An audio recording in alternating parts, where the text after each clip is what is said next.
everyone and welcome to a brand new episode of MedMinds. I'm Kavana and today we have with us an outstanding orthopaedician and a proud alumnus of MMCRI, Dr. Devanshu Gupta sir, aka Orthopaedician. Welcome you sir. Thank you. A brief introduction to sir.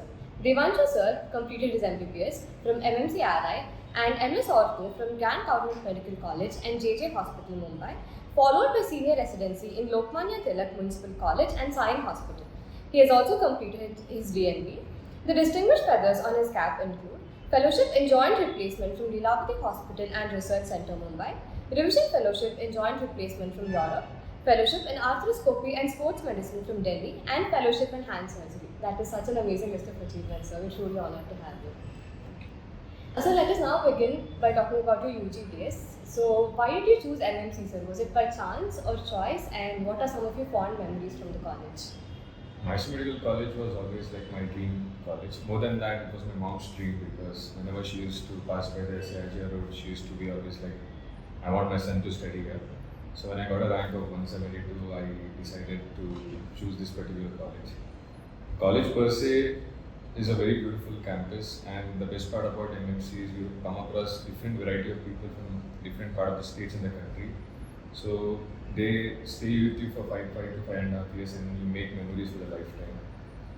And we, as our batchmates of 150 people, all of us have been doing very good so far, and definitely we want to do much more better as the days progress.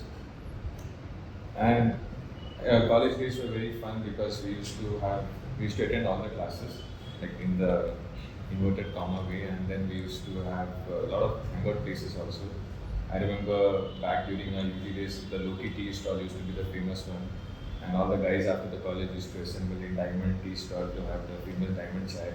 And then there was this was near Manimalappa's college, and then there was this particular section called Ajji Bonda where she used to make akki roti, so all of us used to have that.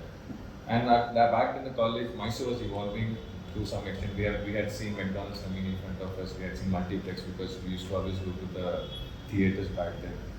And definitely the pond cannot be missed. Definitely my batchmates will be knowing the stories behind it. And it is still one of our favorite places to hang out. But now it has been changed to some extent. But yeah, and the best part about the Mysore Medical College for me was the study hall. Because I was an early morning bird, I used to get up in the morning 3 a.m. always and start my day. And whenever whatever the exams used to be there, I used to study from 3 in the morning till 10, and then close my day by morning 10 p.m. And definitely it has brought me a huge experience and a lot of things which has made me who I am today. So I'm very grateful to this Mysore Medical College and all the teachers and the faculties who have been a part of it, and definitely my bunch of friends who are still there with me. So for every like any of the students, everyone's UG is the favorite. So no matter where you go, you'll never miss. And I'm very blessed to study in Mysore Medical College. That's really nice. Sir, speaking about choosing for a specialty for PG, how do you think one should go about that decision? Definitely, because as an undergrad, we are very less exposed to what particular branch we're supposed to take. And internship is one of the platform where we get exposed to what are the branches which are remaining. Right from the first year till the final year, I feel any particular branch you take, any post-graduation you take, everyone will do good in that particular branch, and in every branch sky is the limit. So before you choose the branch, don't get influenced with 1 month of the posting. Try to understand what kind of person you are. Most of the people, they try to not get influence either from the seniors or they get influence from the trainee or from your family that you have to become a gynaec only, you have to become a surgeon, you have to become a physician. There's nothing of that kind. Now this thing called something like scope, which is more scope. More scope, that's the thing. I strongly tell my juniors also till date, try to know what kind of person you are. If you're a person who is more of fulfilled with a lot of adrenaline rush, you want everything to be on the toes, you're a type A kind of personality. Surgical branches are quite good because it's filled with end-to-end cutting edge. You have a lot of adrenaline rush, you have a lot of emergencies and all. If you're more of a calm person who prefer to think more or study more or evolve more, definitely surgeons do study too, but at the same time who wants to evolve and make the use of the correct diagnosis and the and treatment of the patients, then medical branches are definitely good. So choose the medical branches if you are that particular part. And mainly, I just want to tell you need to be thick-skinned when you come to joining residency. Residency is not as the word resident means, you're supposed to reside in the hospital. I know these days a lot of people complain about the toxicity and all. Definitely, it has to have a limit, but you have to believe the fact that India is a populated country and the health sector is not very well funded from the government, even though they're trying their best these days. All the patients who are hitting the hospitals are majorly in the government hospitals, and we residents make the pillars of the hospital. And your seniors and your faculties are the ones who are going to teach you what is to be done. And if at all you try to be like, okay, residency is going to be a little chill or just like your undergraduate, it's not. This is the only platform where you get exposure to directly to the patient under someone's name. So make most use of it and try to accept that you are in a country like India where the population is more and you have to be very strong enough to handle the residency.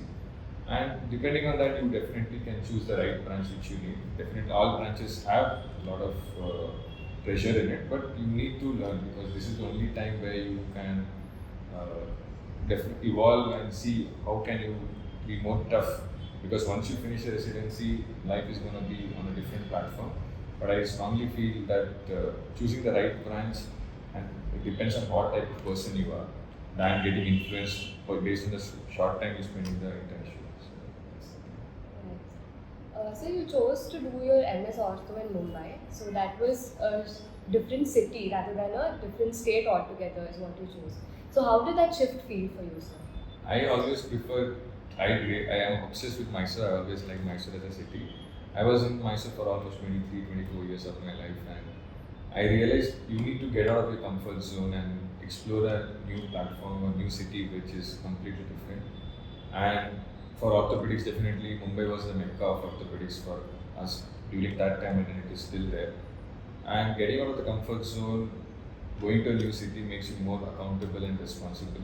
You get exposed to different parts.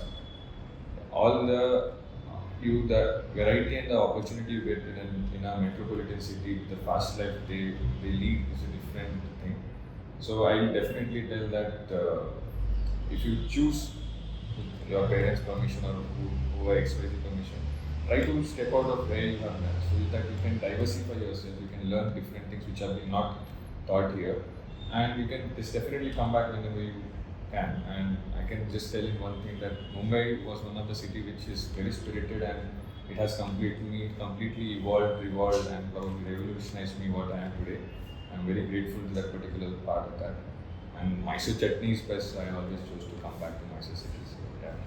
That's really nice, sir. Sir, as we all know, Mumbai is a city which buzzes with people and enthusiasm. So how is the hustle culture there, sir?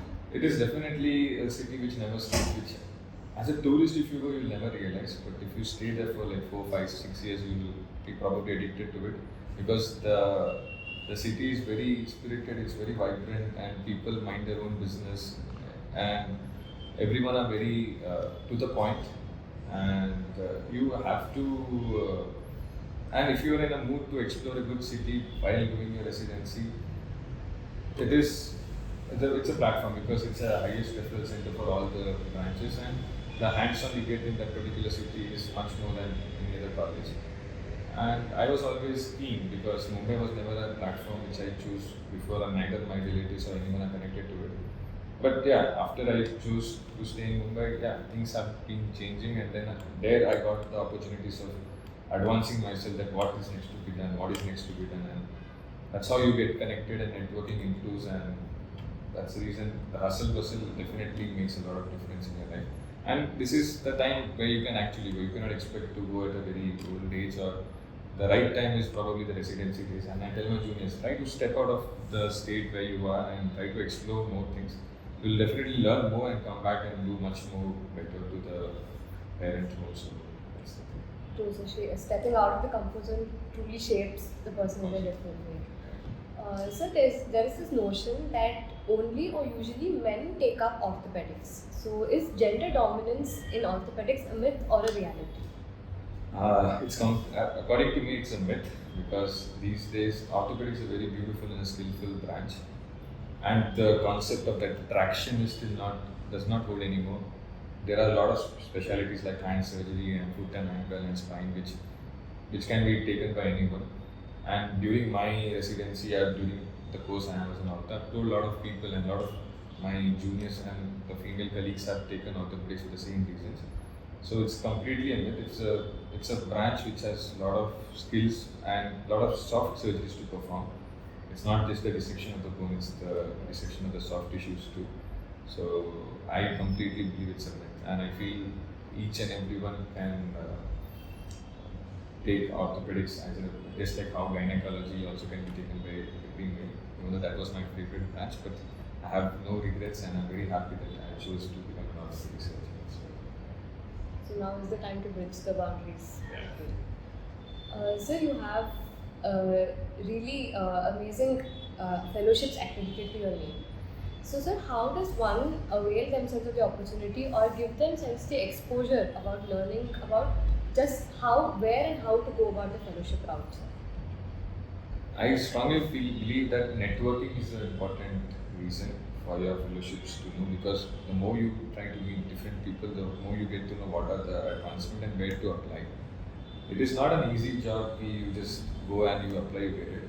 During my fellowship days, during my residency days, I had probably sent more than 200 emails to different top people of the country and the world. In that, hardly like 5% of them reply. In that, you have to choose.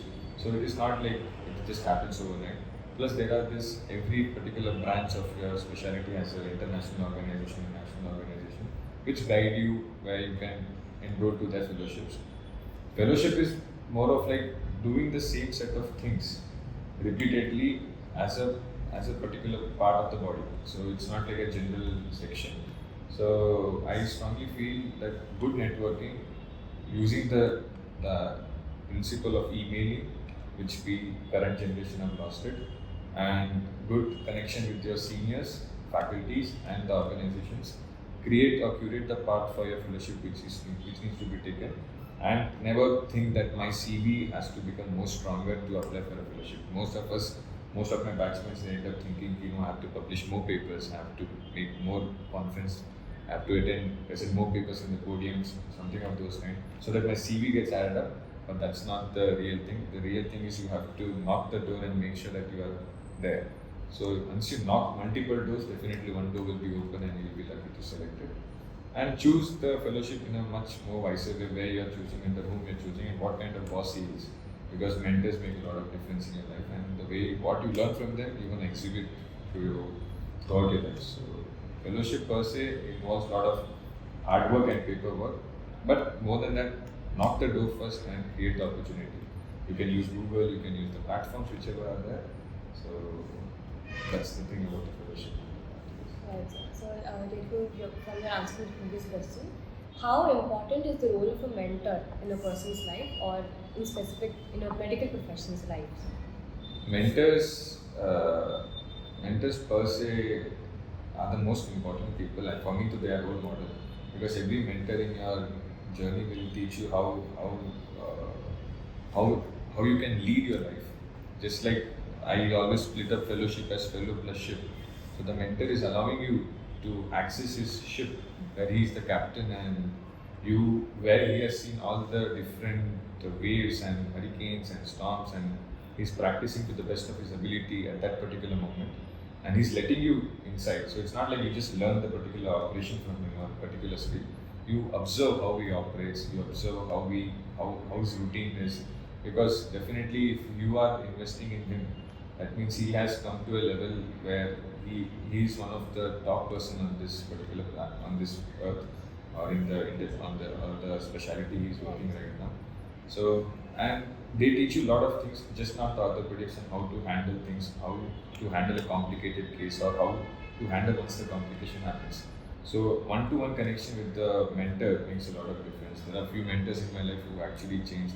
Right when I was in MMC as a UG, Dr. Madhusudhan sir, Dr. Arun sir, and Dr. Vedas sir were like my strong motivation, where I decided to take orthopedics. Surgical branch was chosen because in gynec I had exposed to a lot of conducting deliveries and one or two C-section intubectomy as an intern back then. So that's when I realized. Then I chose orthopedics because of the couple of people I met. Then once I went to Mumbai, my associate professor Dr. Nadesha, he really taught me how to stand, how to walk, how to wear, because those things are not something which is easily taught. Everyone will teach you the subject, but teaching life is a different set thing. Then when during my fellowship, my first fellow, my mentor was Dr. Pushpinder Bajaj sir from Delhi, who is a kingpin of arthroscopy, who operates on cricketers and everyone. So he taught me how to talk and how to behave and how to operate, how to choose what is to be done and what not to be done, and select the cases properly. Then I went to Dr. Sridhar Archik sir in Mumbai, and I really learned the skills of joint replacement and more than that OPD, because we orthopedics we study from neck to the toes, so it's a huge body part, and to diagnosing and giving the right treatment is the main thing. It's just not where the dichloroantac or just the antacid will work. So it's a collective lot of drugs which you learn from intellectually the Rajik sir. And I went to Europe where it was a complete difference, and my boss Dr. Akash Shahar and his team with Zifra Tila sir and Morvat and a lot of people, they actually gave me a platform where I could exhibute or represent myself in front of a foreign country, and I really kind of like nailed it over there according to me, and I did a lot of operations under them, I assisted a lot of operations under them, and they're very nice, and the amount of exposure they have and the government setup is tremendous. So you really learn the different perspective of the culture and the study part and the principles which have been followed in that particular country, and it's a huge exposure for us to get back. And all the mentors, right from your immediate seniors to your senior faculties, they have to be in touch. There are a few mentors in my life, like Antra Dusar, who was still always in constant help. And so I feel mentors make a huge role. Choosing the right mentor is the main thing. And once you choose, you have to be very sincere and you have to be very dedicated to him. It's not like you have to just finish and get a certificate and get out of it. So main part is you see, you observe and how they function, and then you definitely gonna make a huge thing and make them also proud and make yourself also proud. So you have specialized in hand and joint replacement surgery. So how is that field evolving and how has your journey been in it, sir? When I was working with different mentors, I really realized I was very influenced with Dr. Hinam Patakar sir. And during my senior residency days, I used to visit his clinic as an extra thing for my end. And the way he used to deal and how I was thinking that hand surgery is such a small branch. After working with him, I realized it's a very huge and a very skillful branch, because without the thumb, we are eights. So that's when I realized the functional output of the hand surgery, which during the residency was not taught well because we were more concentrating on the big bones of tibia, femur and all. So hand surgery per se is a good branch, and plastic surgery is definitely shared with the microsurgical part of it. So joint replacement, I was very focused on particular thing because joint replacement was a very rewarding super specialty, you can say, where you change the knees or change the hips or any particular part of the joint, and patients' quality of life improves the moment you get it done. So I strongly was inclined towards joint replacement because it's open surgery, and then hand surgery became my more interest because I was learning a lot of things which I couldn't be, which were like never ending for me, and every case was different and every movement of the finger was different. So I'm thankful to Dr. Eamon Patankan sir who brought the interest and choose a branch which is not very common also. Joint replacement is more of a very common fellowship subject, which is rewarding, definitely very rewarding because of the implants and everything. But the main part is choose a subject which ignites you, and money ke piche to I don't think so we should be running. But these were the two main parts. But other than that, I was exposed to other parts of the specialty also. But if I get a chance, I would like to definitely incline myself more towards joint replacement and hand surgery as a part of the specialization. Right. So after your fellowship, you came back to MMC as an assistant professor. So how was it? How did you feel to come back to your alma mater, and what changes did you see in the institution, sir? I came back for a year as a contract basis. I was really blessed to when I got the post as an assistant professor, which I never thought I would. बचपन में सबका dream रहता था कि once you're a UG, you are teaching in the same college. So when I got the opportunity, I was very happy, and whatever I had learned, I could get a platform to execute.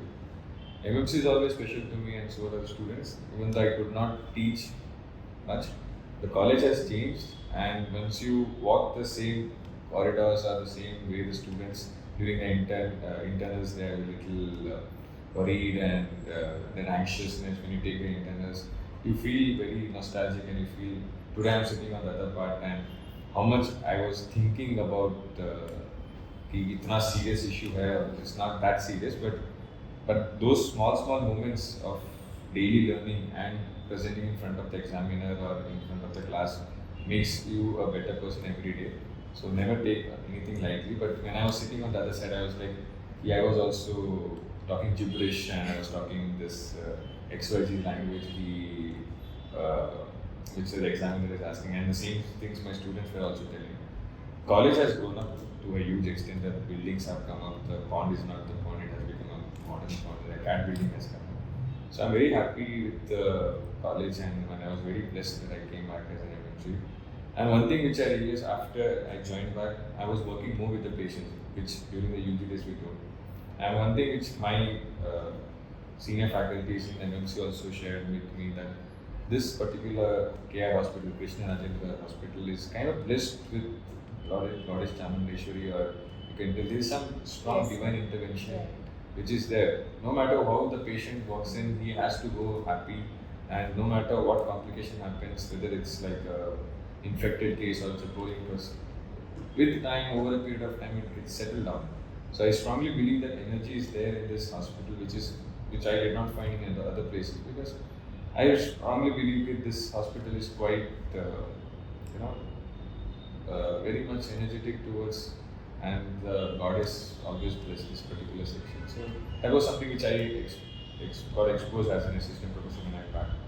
So that's the thing. So I was just like, it was one of the, more than joining MMC, I was more happy as an assistant professor for a short while too. But yeah, everyone has their own journeys. Yes, sir. So you are a wanderlust and an avid traveler. So how many countries have you seen, and what is your most favorite part about traveling? I strongly feel traveling is not like how many countries or how many cities you have to take a selfie and make a tick mark out of it. Traveling should be a passion since the beginning. I remember during my UG days, me and my one more friend, Shanmukh, used to, every weekend or whenever we get a club holidays, we used to just take a local bus, budget friendly, travel to either some forest or some wildlife sanctuary or any of the places. So during my UG, honestly, I've covered like 80% of the India. My parents were very angry though, that's a different part, because they were very protective and that. But yeah, you need to have sound traveling, you should not use bikes. That's what the reason I could make at home. I'm not going by bike, I'm going by a local transport or this thing. So traveling is a very important thing which I feel if you are interested, you should definitely explore it. So far I've traveled around 11 plus countries during my tenure, and I feel traveling makes you very accountable, it makes you very responsible. It also changes your personality, and I strongly believe that never go in groups, because if you go in a group traveling, you will not explore the place. You will be just chit-chatting or gossiping among the group people, among the people. So try to go solo if possible. I love going solo. You get scared though, solo, it's like thodi fatti hai, but otherwise going solo or maximum with a friend or two, it's a much friendly part, and you should meet strangers. It's like I was always a hesitant person, like to stand in, but you meet different diversified people, it changes you as a person. You become more expressive. You realize what is happening in their other part, and with stranger you can discuss or share anything. That's the golden rule. It never comes you back with a friend. It will probably come back. And yeah, you should definitely try to go and be planned. You will not plan everything, but yeah, so traveling was a huge part, and since I was quite flexible with cooking and everything, so my traveling was a little more budget friendly than how I expected to be. So traveling is one thing. If at all I'm given a passive income from somewhere, I don't mind exploring the whole world step by step slowly. So yeah, I feel traveling makes you a wiser person. It gives you a lot of wisdom inside you, and every time you travel, you learn something new, and you come back and you feel fresh and start your days back. So that's the thing. Yes. There's a saying in Kannada, Desha Suttu Kosha Ulu. So there are truly some great life lessons to be taken from travel. So Devanshu sir is the ortho chef and is a culinary expertise.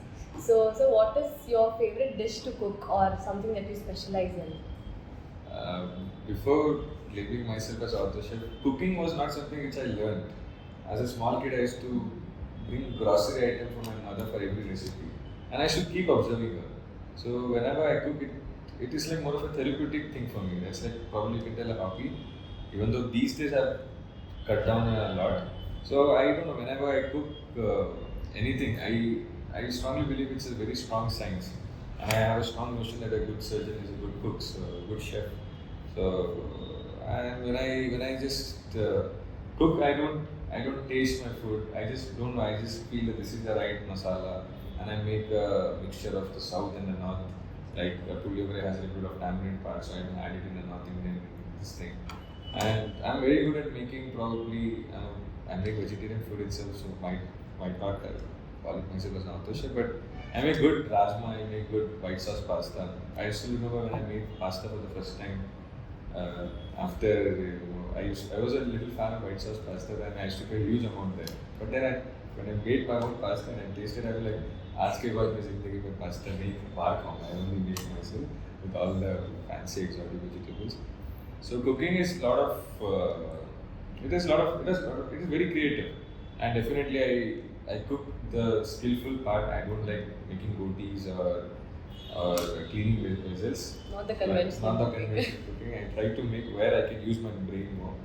So yeah, cooking per se was there, and I always thought ki ortho chef hai. So during especially the COVID time, I explored that particular part. Even though I learned long back itself, but COVID time it had expanded, and then my dad always used to tell, if you cook, you become a very sustainable you become an independent self-sustainable person. You can survive anywhere and everywhere. So that motivated me more. And then as in a general format, even though I don't mind spending any amount of money, but it saves a huge amount of money. So that becomes plus you never get you always have a happy stomach. And nothing like it's like eating your own food, and you can just always have a fun for it. So I strongly recommend that cooking should be advocated by all, both male and female, and they should enjoy cooking. And you need to have equipments for it. It's not cooking is just like a cutting board ho gaya. So the more you cook, even a small. I remember in my grand hostel, I got a very small room. In that only there is bathroom, there is cooking facility, there is study table, there is everything. But I had all the facilities of cooking, like which made my cooking easy. So make use of the tools which are needed, and that's how you will realize it's an easy job. But yeah, as you keep making it, you advance it, and I feel very content when I cook. I'm like, अच्छा काम कर रहे हो, so that's the main part. So you've seen so many cases in your tenure so far, and I'm sure each one has its own insights to bring. Sir, what is one case which has been the most challenging for you or the most unforgettable for you? I don't know. As a surgeon, I feel every case is a challenge. I have no specific case per se but there are few cases which I have diagnosed myself for the first time and have operated. Especially there was this pure lunar dislocation of the hand, which during the residency we used to just skip that topic because it was not fun. But when it just presented to me and I diagnosed because it was missed injury since like probably 2 months, and he was going to different orthopedic doctors. When I got a right X-ray, I could see that the teacup was spilled. That's the spilled teacup sign for the lunate dislocation, pure lunate dislocation. And executing that case was quite a challenge for me as a senior resident. And I still remember him when I had to go from both the volar and the dorsal side, volar to reach the carpal tunnel and dorsal with them thinking that okay, this is something which I'm doing for the first time, but I really read a lot of literature and I spoke to my guide and everyone what to be done. But when I executed, patient came back and I still remember I have a handshake photo with him that his hand grip had improved significantly, and he was a young kid of 21 years old. So there are a lot of cases which I feel which is a challenge every day. You cannot to just be easygoing as a surgeon. You have to be prepared. You have, no matter how many days, how many cases you have done, the next case is gonna be a surprising case for you. So, and I feel you have to have a lot of cases, and in that 1 or 2 cases will never go perfect. You will come down, you will again reassess what went wrong, and again you will operate the next set of things, because we are humans, we are not God. And as a surgeon, we people get more stressed. We want to give the best to every patient, but sometimes the other factors doesn't come into the picture. So I strongly feel that every case is a challenging case, but there are few of the cases, especially the one which in handful of the time gets complicated, they still no closes. Because happy patients will be just like will be just blessing you, and they'll be just forgetting you, but the bad cases will make you a much better surgeon, I feel. So, and then you realize what are the things which you're not supposed to do. So I feel every case is a challenge in that aspect. Each case pushes your limits. And you should know whom to operate and whom not to operate. You cannot be like mess up the moment. The moment you be like anella martini, then things becomes a problem. A good surgeon should always have a line of demarcation. This is to be done, this is not to be done. And explain. Patients ko communicate is always a good thing. So now, sir, we have reached the end of our episode. So what is something that you would like to tell our viewers, sir? I'm just telling that in terms of Mysore Medical College, people are very lucky to be a part of this institute. And it's a very good platform where I never expected a platform like MedMics to be coming in during my UG days. So people are doing, the generation every year is doing much more better than what it is supposed to be. All I can say as a general thing is be always kind, be always transparent, be humble, communicate to people. That's the main thing. Never assume what will they think. If you communicate, things becomes more easy when you express your thoughts. And I always had this small mantra in my life, which I learned with experiences, because I came from very lower middle class to decent family right now. How things have changed and transformed in front of me, and I remember all those things. And I strongly feel this mantra helped me a lot. Like I tell my sister, I taught my sister the same thing. Never regret for the things you do knowingly. If knowingly something is there and it has happened, whether it is a case or whether it's meeting a person or whether it's any XYZ things in your life, when you have been doing that knowingly, if something goes wrong, never regret it. So I don't know, this mantra helped me save a lot of bad days of my life. And everyone has a upar niche ka hustle in their life. So just stay strong, stay alive for the current generation, I can say. That should be good enough. But yeah, be humble is the main thing. Yes, sir. Thank you so much for taking time out of your busy schedule and doing this. Thank you for calling me. That's more important. This is a very insightful conversation. Thank you.